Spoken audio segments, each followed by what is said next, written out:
Hello everyone, my name's Tim from Welcome to the Table, and once again we are not at my table, we are in my car. This, if you haven't seen the first episode, which should be going up now, is my video series taking advantage of the fact that I've got a 40-minute drive to work and feel like just talking about board games. So today on In the Car Rambling, I want to talk about campaign games. These are games that are designed to be played with the same group of people over a series of games. They could be legacy games, they could be war games, things of that nature. The ones that I've played, what I thought about them, and things like that. Now, when you say campaign games and legacy games, most people that are read into the hobby will think Risk Legacy. Originally, that came out in, I believe, 2011, and was the first kind of high-profile campaign game that came out. Rob Davidow was one of the main people involved in that, who ended up going on to work on a couple of other legacy games that I'm going to talk about, including Pandemic Legacy, both Season 1 and 2, and Seafall, which was a legacy game designed from the ground up by Rob Davidow to be a legacy game instead of taking a game that was already established and converting it into a legacy game. Now, what do I mean when I say legacy games and campaign games? Well, Risk Legacy, and I'll use that as the example to base this off of, takes the idea of Risk, the board game, and adds to it. Originally, early on, it adds factions that have faction abilities and things of that nature, and it adds, instead of world domination as the overarching objective, it's points. But sequestered in the box, in the case that this game comes with, is packages and stickers and cards and all these things that change the game every time you play. Risk Legacy as a campaign is designed to be played by the same group of 5 people, if you can, for a campaign of 10 to 15 games, with changes happening every time.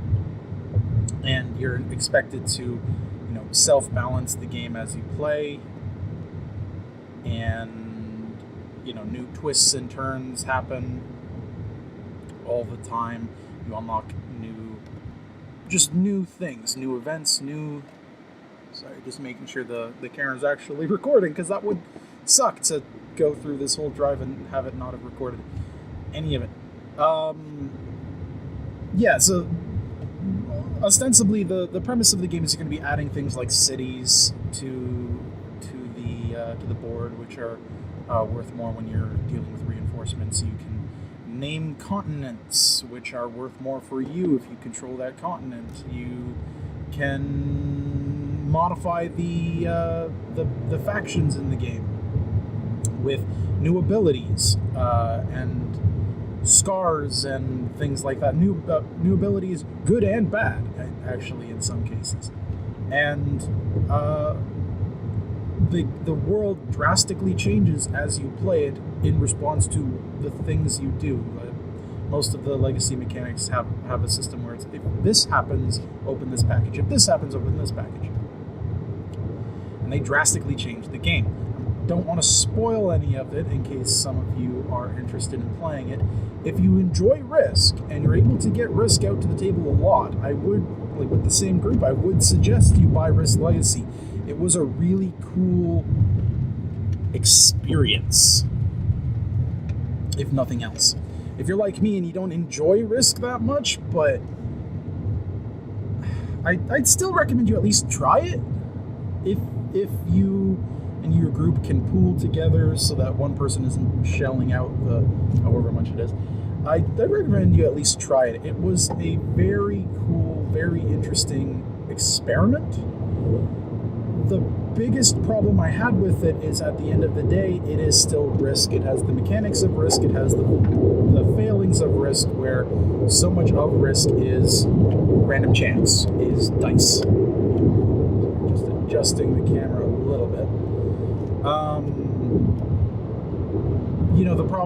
The problem with Risk is you best laid plans. You can have the best strategy and best plans you want, but if the dice don't play with you, you're not going anywhere. Nature of the beast. On top of legacy games, that's the style of game that I mean when I refer to legacy games.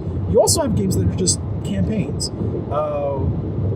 Let's see, what was that one called? Memoir 44, I believe. It was a war game, Command and Colors style.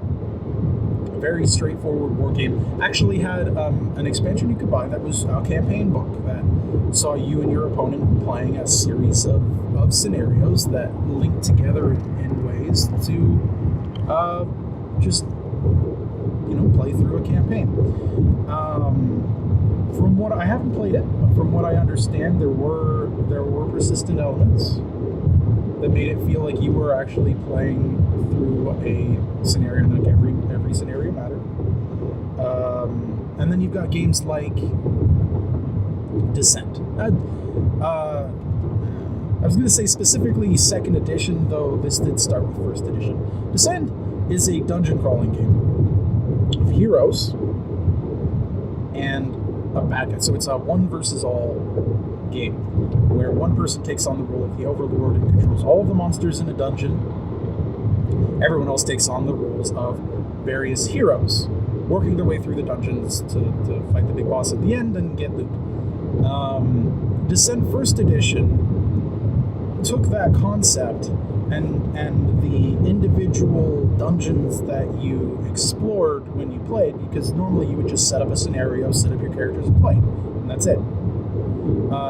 Descent had an expansion called the Road to Legend expansion, which took each of those dungeons and made them a fight in a campaign that could take upwards of 300 hours, where your Overlord character, there's a overworld map. Your Overlord character is going to be sieging cities and moving around their lieutenants. And there's like 4 different Overlords that you can use that are each different. Each have different abilities and different units that they favor.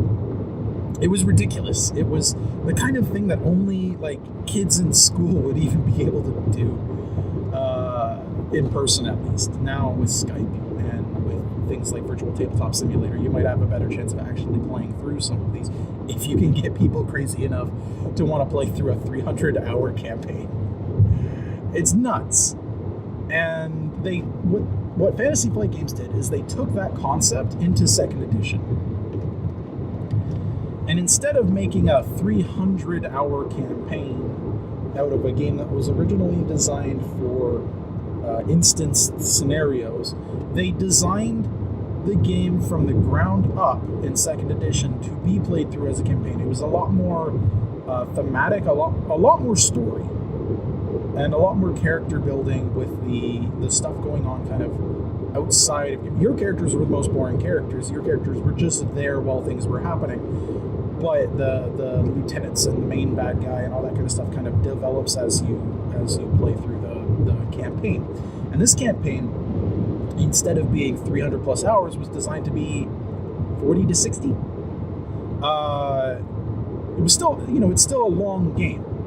It's still a long thing to commit to and to play through. To break it down, you have each mission can take mission can take a couple of hours, and to play through an entire campaign, you had the prelude, which was pretty short, and then 3 missions, then the interlude, which was longer than each of the Act 1 missions, and then you go into Act 2, and you do another 3 Act 2 missions, and then you do the finale, and the finale, like the interlude, was twice as long as most scenarios.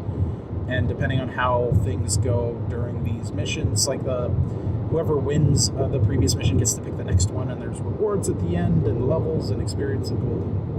And you have persistent characters and character advancement, and all that good stuff. And even the Overlord gets What they did with second edition is, so the Overlord gets their monsters, but they also get a deck of cards and a hand of cards. So the heroes have their character sheet. They've got their items all in front of them. They don't have anything that's they don't have anything like a hand of cards. It's all in front of them. Some stuff, sure, is single use or limited use, but it's all laid out. The Overlord gets a hand of cards, and they can use these cards to do different nefarious deeds.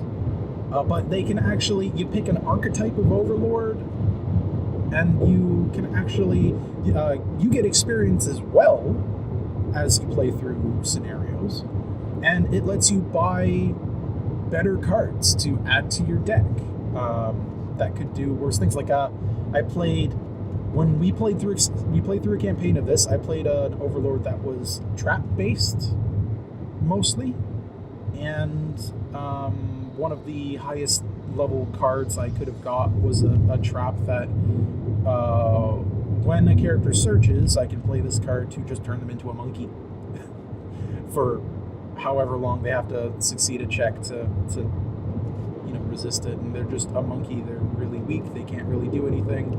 They're just kind of there for a while, which would have been hilarious, but I never actually, even through the campaign, because I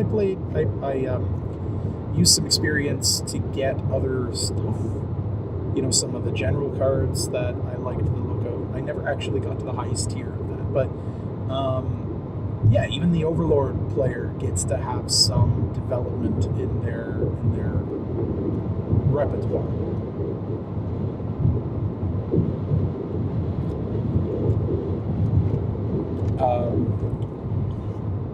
Fantasy Flight, like with a lot of their stuff, they've released a ton of expansions.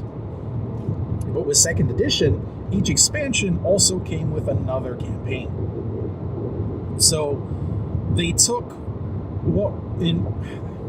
you can play second edition as instanced scenarios, but you still have the story elements that come up with the lieutenants and the events that happen as you go.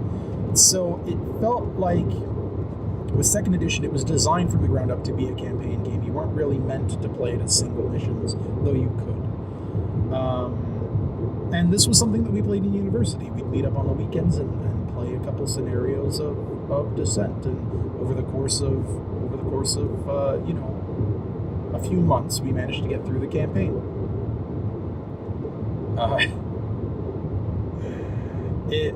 It ended rather anticlimactically with the last character alive. I was the Overlord. I won, but the last character that died of a disease, just because I had whittled them down so much that a zombie coughed on them, and made them sick, and they died. Kind of anticlimactic, based off of how the rest of that mission in particular, the finale that they had gone to, had gone. Let's see. So yeah, that was a game. That's a game that was very much designed from the ground up to be played as a campaign. It felt like, and as a campaign, it was good. Balancing anything like that is tough, because as the Overlord, it feels like as the Overlord, how do I explain this? What you would expect in a game like this is that the Overlord character kind of acts like the DM and administrates the game and is trying to make it fun for the characters, but you're not. You're another player at the table. You're another player. You have your own objectives, and you're trying to win. And in a game like this, depending on the items that show up, depending on the missions that end up with, depending on how things turn out, one team can get so far ahead that it just feels like you're getting beat on and you can't really do anything. And for our campaign, the start of it was very much like that for me. I felt like I could not do anything to these guys. The heroes are so strong. Partway through, early on in the campaign, they ended up coming out with lieutenant expansions that I ended up picking up. They added actual plastic tokens actual plastic models for the lieutenants, whereas in the base game it was just a cardboard token. So I wanted those because they look cool. But what it also added is a threat deck. I don't remember what it was actually called. But what it did is every time you took out a hero, you downed a hero, you get threat. You can spend threat to activate these cards that let you do extra things. So it becomes another resource there. And I don't remember how you got new cards. You either had to save up threat for the end of the game or pay in experience, and that might have been why I didn't get. But it felt weird because, so we did end up using them. And it did have, that did help me because it gave me more options of stuff to do. They were fully aware of what I was capable of because, unlike a hand of cards, those sit on the table much like their abilities, where they have to use stamina to activate their abilities. I had to use threat. A part of me feels like those I shouldn't have used because I ended up winning. After a while, I started to win. And once I started to win, like there were a few scenarios that I won that made it really tough for the heroes for the rest of the campaign. Like you get there's monsters in the base game that are shadow dragons, and I won a scenario that let me just have shadow dragons whenever I wanted to, stuff like that. And it's weird. There's a Star Wars version, like Star Wars game that's much like this, and I've read some reviews and watched some video reviews of this, and I've heard people kind of describe the same thing that I ended up feeling, is that I don't like looking at it this way, but I almost had to play dumb sometimes to make it more fun, because while it would have been fun for me, beating on the heroes by the end of the campaign, I'm one person out of 5 sitting at the table, and I didn't want to make it brutal for them. Balancing games like that are really tough. Fantasy Flight had released errata that I had gone through and looked at, and it was like 16 pages. Something stupid. It's like, it was a lot. So balancing a game like that is really tough. I really enjoyed it, and I think they did too. But we all agreed that the way it ended, it wasn't really that fun. But yeah, with games like that, just if you do decide to pick it up, just be prepared for a lot of bullshit. And, that kind of stuff is a fully possible thing to happen, where one team can just get ahead and start stomping the other team, and you're just going to have to be prepared for that.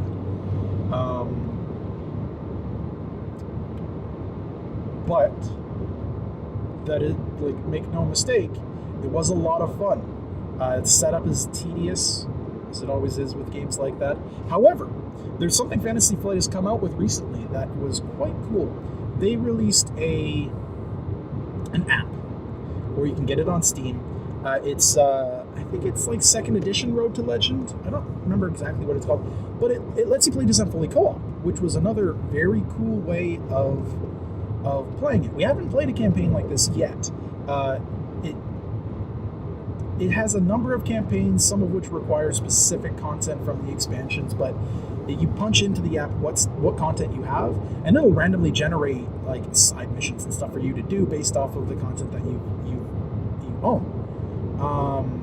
And instead of playing, 1 versus all, it's a 4-player co-op game with unique campaigns dedicated to this app, which I do definitely want to try, because it looks like, we played through Descent 2nd edition once, and it felt like there wasn't really a reason to play through it again with that same group. I mean, yeah, there's different missions that you could do, but we didn't really feel the need to play through it again, which is a shame, because it is a big box.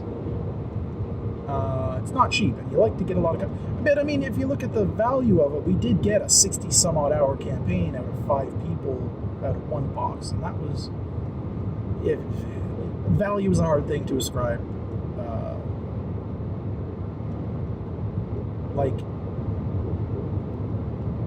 Time is a hard thing to ascribe value to, but I think it was worth it. I would definitely like to try the co-op version of I need to remember to talk louder because I am in a car and there is background noise, and I want to be able to pick up everything. And it's also windy today, so you're probably getting that too. So if you have a hard time hearing me, that's my bad. I'll try and work on that for later, or I'll use like my phone to record my voice if I have to. I'll figure it out. Yeah, so campaign games, they are great. You definitely have to commit a lot of time to do it. But legacy games, one of my favorite games the past few years has been Pandemic Legacy Season 1. Pandemic is an amazing game. The base game of Pandemic does have an issue where you can figure it out because there's not a lot. Like, once you figure out the base game of Pandemic, you figured it out. But you pick up a couple of expansions for it, and it adds so much variability, so much replayability, makes it so much more of an interesting challenge that, like, there's a version of the game that we've got that we still haven't beaten, and we had gotten pretty good at Pandemic. So when they announced Pandemic Legacy Season 1, I had gotten really excited because Pandemic is a great game. So I was very interested in how they do it. And how they ended up doing it is, much like Risk Legacy, it is designed to be played over a series of games. You're going to be playing at minimum 12 games, one for each month, with the option to replay a month if you fail. So anywhere between 12 and 24 games, which is a lot.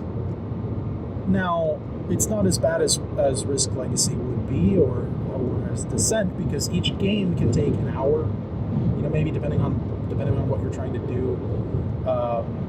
And the thing with Pandemic Legacy that was so good is the base game that they built the campaign off of is incredibly solid. Pandemic, like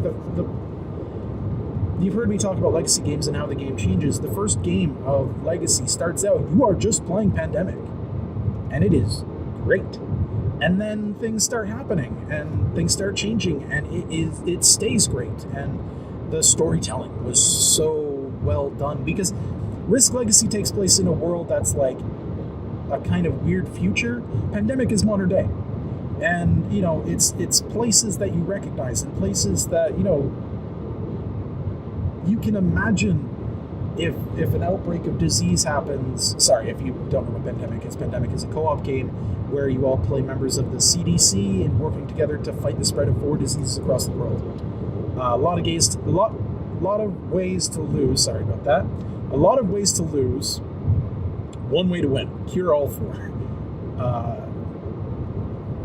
So because it takes place in modern day, the story feels a lot more personal, and it was very cool seeing you play through what the game is described as basically the worst year in the world's history as far as disease goes, and it was very fun. Much like the other Legacy games, though, you have to be willing to play a bunch of games. My friend Ambrose, he ended up buying it, and my friend Aaron also ended up buying it. Aaron bought it to play with our group, and we did finally finish it not that long ago. It did take a while. Ambrose ended up buying it and played it with his wife, and they finished it a lot faster than we did, because if you have a group that you can meet up with more than a couple of times a year, you'll be able to get through games like this better. And Pandemic is a great game anyways, so it was a lot easier to get through games of Pandemic, especially because it's a co-op game. It was a lot easier to get through games of Pandemic than it was to get through games of Risk Legacy. But it was still a very good investment. We got a lot of game out of it, and it was a lot of fun.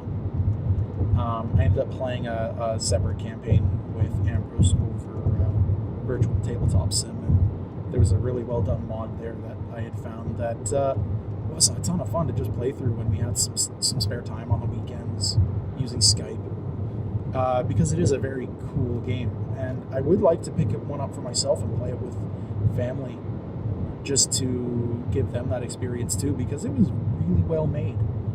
I did mention at the start that Rob Davio went on to develop his own game, Seafall. I've not played it.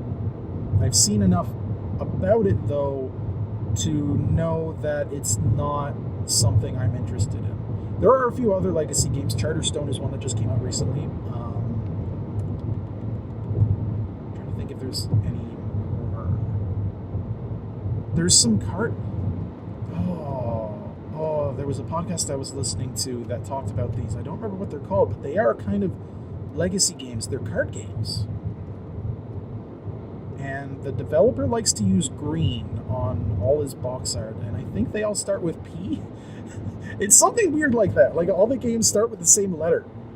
I don't remember what they're called. It was Shut Up and Sit Down, one of their podcasts. They talked about these games.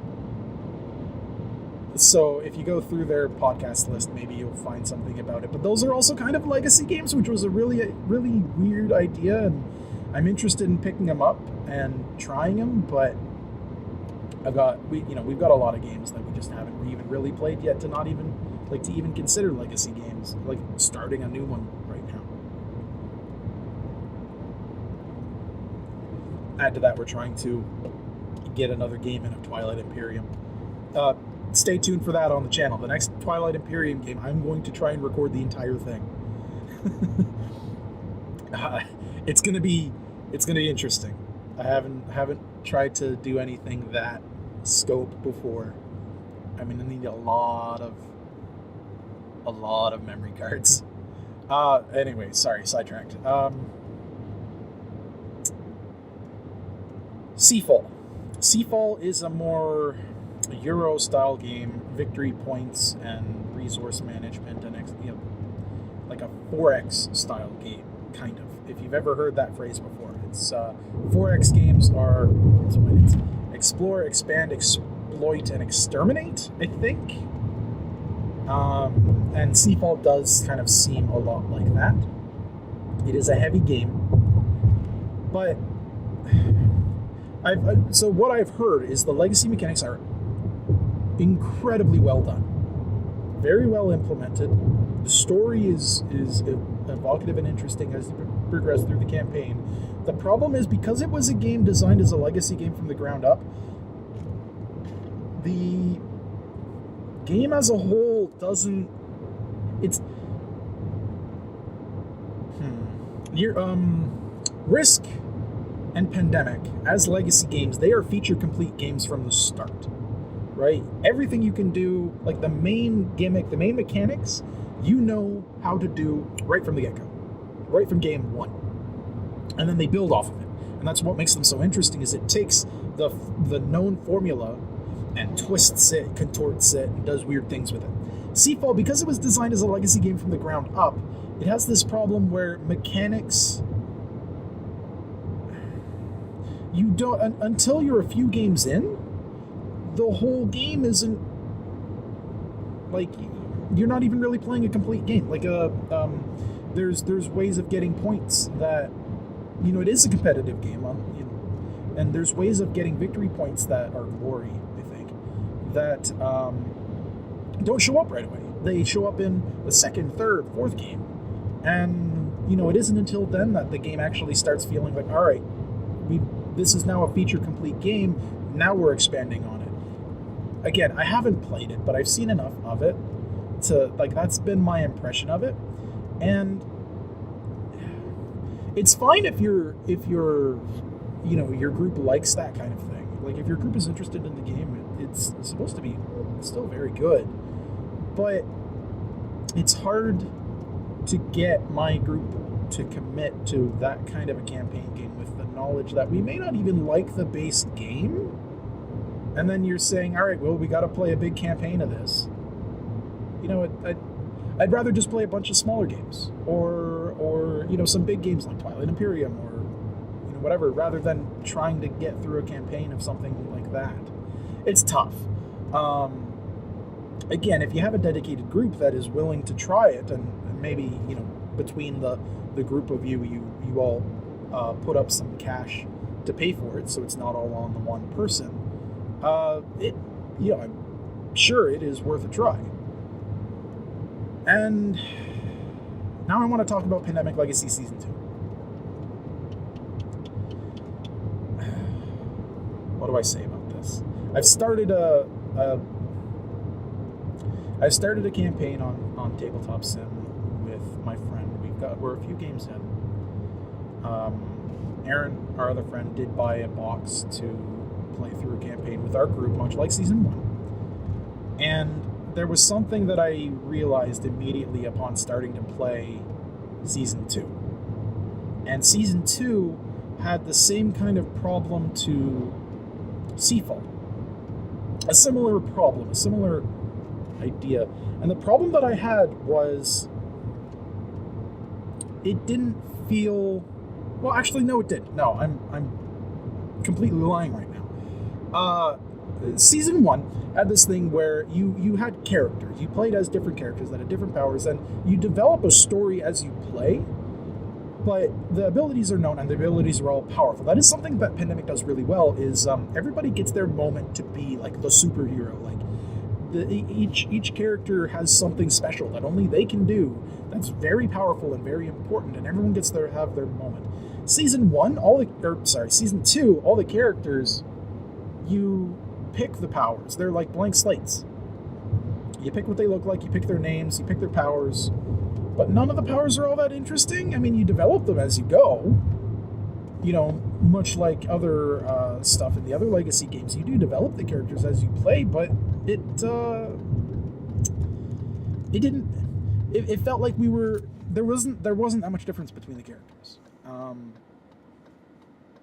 And that was a bit of a shame, given how well made and how well balanced the characters were in Season 1. Season 2 is also a lot harder for, like, a weird reason. Like, it's just designed to be a more difficult game. Like, the mechanic in the game that ends up making you lose, there's just more of that. And then in Season 2 and Season 1, if you play Pandemic, there's infection cards. And the infection cards, you know, every time you draw one of these, you put a disease cube on, and that's kind of the main thing, the main problem that you're trying to control. In Season 2, what they did is, like, a bunch of the main locations have, instead of the 2 infection cards that are in regular Pandemic, there's like 5. And so it felt like we lost games that we had no chance of winning just because of how it turned out. We had no chance to actually control what was happening. Even if we had known how things were going to happen, we couldn't have managed it, which didn't feel as good. We haven't gone through the campaign yet, and the story is interesting as it's developing, but it took a while to. The first couple of games were not as interesting. There wasn't as much going on. It was a slower burn. It's still considered a very good game, but I don't feel like it's as good as Season 1, and that's kind of the problem with games like these, is with Legacy games specifically, not campaign games in general, but with Legacy games specifically, if the core game isn't fun or as fun at the start, you want it to be fun from game 1, because that'll keep you playing. If your game 1, like the game 1 for Season 2 was boring. You know, it wasn't that long, but I was bored the entire time playing it, and that's not a great first impression for games like these. So, yeah, I definitely recommend Season 1. Season 2, as it's developing, does have interesting stuff going on, and it does get quite neat, eventually. So, if you're looking for another campaign game after Season 1 of Pandemic Legacy, maybe give Season 2 a shot. But be prepared to be bored at the start, which isn't a great endorsement of a game. Be prepared to be bored, and be prepared to not care about the characters as much, or about the world as much, because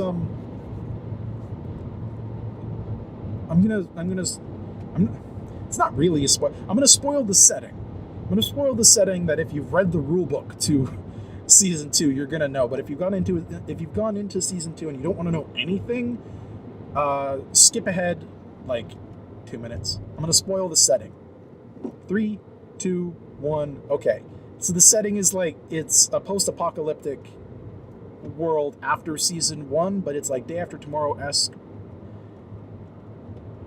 you know, in the world trying to rebuild itself.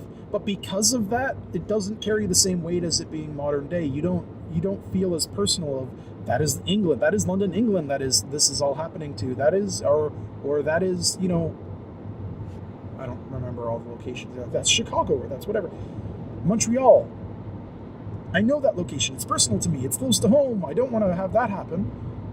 It doesn't feel as much, it doesn't have as much weight to me. I had a harder time caring about the theme in season 2. Spoiler over. If you're back, you can come back now. Spoiler's good. I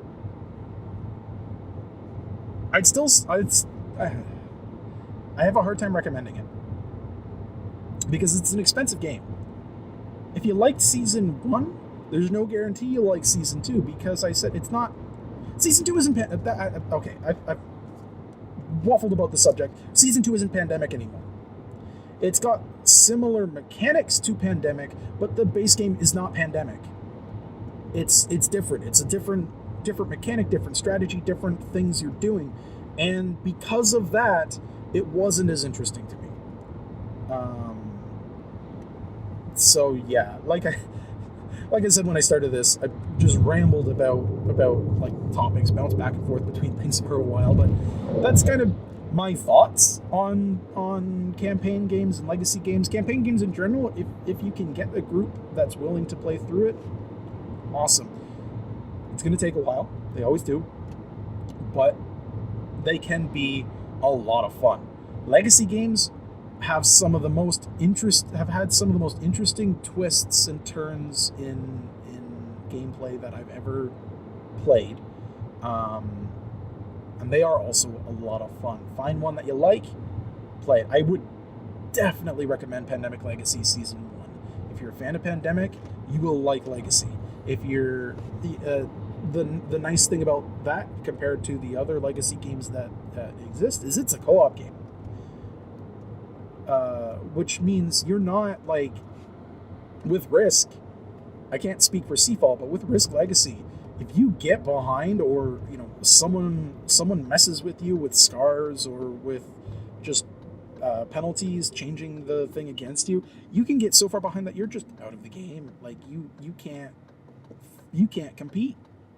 We had our campaign got to the point where one faction and one person was just so strong that no one could compete with them, and it just kind of broke.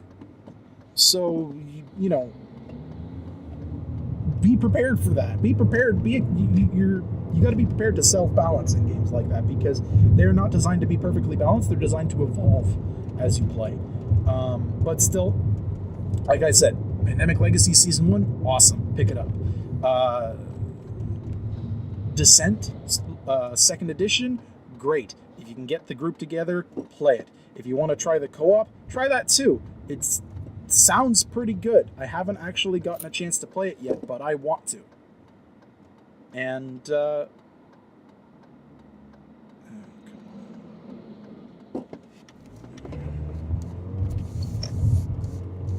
but that's going to be all the time I've got today. I'm Tim from Welcome to the Table, and you've been with me in my car listening to me ramble for 40 minutes. Thanks for listening, everyone, and I'll see you all next time.